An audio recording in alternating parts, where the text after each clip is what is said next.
इन दिनों तालिबान के खूंखार चेहरों और अप्रिय खबरों के बीच हम सबको अफगान की ढेर सारी बातें याद आ रही हैं। अफगान और भारत के रिश्ते भी याद आ रहे हैं और इस रिश्ते का एक बहुत बड़ा चेहरा रहा है अफगान से।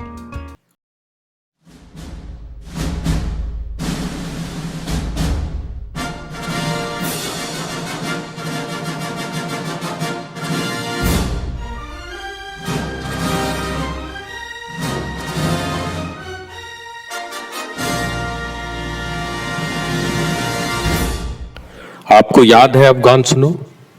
माँ रोज लगाती थी, गाहे बगाहे दादी भी लगाती थी।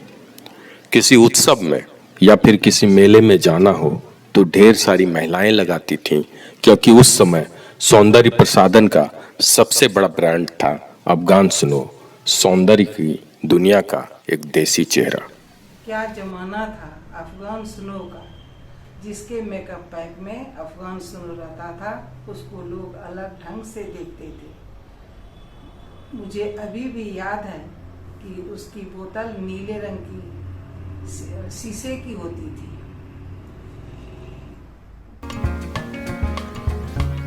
कुछ लोग तो यहाँ तक कहते हैं कि महात्मा गांधी भी लगाते थे अफगान सुनो। हालांकि इस बात की कोई प्रामाणिक जानकारी तो उपलब्ध नहीं है, लेकिन इस बात में कोई दो राय नहीं कि भारत की पहली ब्यूटी क्रीम थी अफगान सुनो। इसका एक रिश्ता अफगानिस्तान से भी था और नाम वहीं से आया था। कहानी कुछ इस प्रकार है कि वर्ष 1919 में अफगानिस्तान के किंग जहीर भारत आए थे, तो वे बॉम्बे में कुछ युवा उद्यमियों से मिले। उनमें से एक थे इब्राहिम सुल्तानाली पाटनवाला, जो रहने वाले तो राजस्थान के थे, लेकिन मुंबई में इत्र और सौंदर्य उत्पादों का निर्माण करते थे। पाटनवाला ने किंग जहीर को अपने द्वारा निर्मित उत्पादों से भरा एक हैम्पर भेंट किया। उस हैम्पर में सफेद क्रीम का एक जार था जिसका कोई नाम नहीं था। किंग जहीर ने कहा, इसने तो अफगान बर्फ की याद दिला दी मुझे। पाटनवाला ने पूछा, क्या मैं इसका नाम अफगान स्नो रख सकता हूं? किंग जहीर ने कहा, जरूर। बस यहीं से अफगान स्नो की कहानी शुरू होती है और देखते देखते अफगान स्नो इस देश में सौंदर्य का एक बहुत ही जरूरी नाम बन गया। अफगान स्नो क्रीम मैंने बचपन में लगाई थी।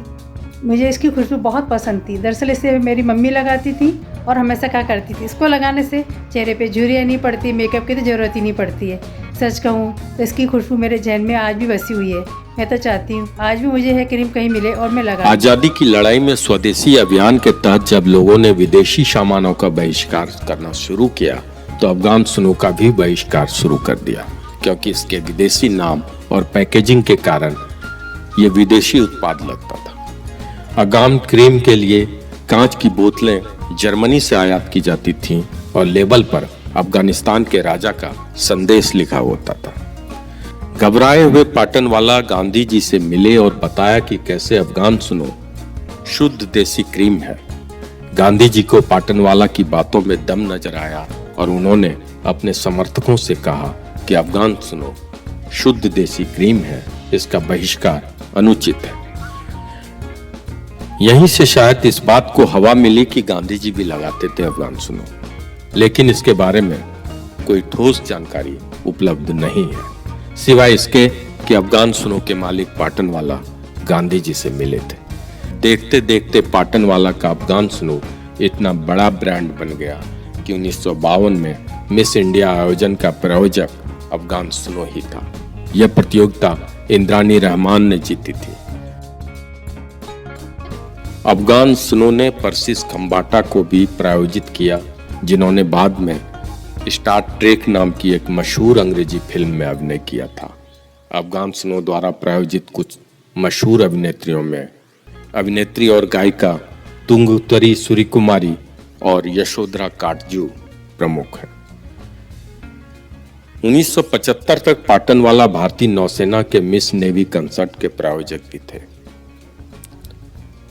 उस समय की ढेर सारी अभिनेत्रियां अफगान सुनो के प्रचार में नजर आई हैं, अपने समय की मशहूर अभिनेत्री देविका रानी ने अफगान स्नो के प्रचार के लिए अपना चेहरा दिया था, लेकिन हिंदुस्तान में यूनिलीवर जैसी कंपनियों के फेयर एंड लवली जैसे उत्पादों के साथ अफगान स्नो की प्रतिस्पर्धा शुरू हुई तो अफगान क्रीम, जिसे कभी भारतीय महिलाओं के लिए आवश्यक सौंदर्य सामग्री माना जाता था, पीछे रह गई।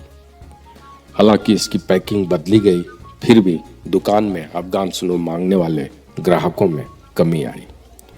1970 के दशक तक यह क्रीम घर घर का पता जानती थी, लेकिन बहुराष्ट्रीय कंपनियों के लुभावने वादों के बीच ये ब्रांड उखड़ सा गया।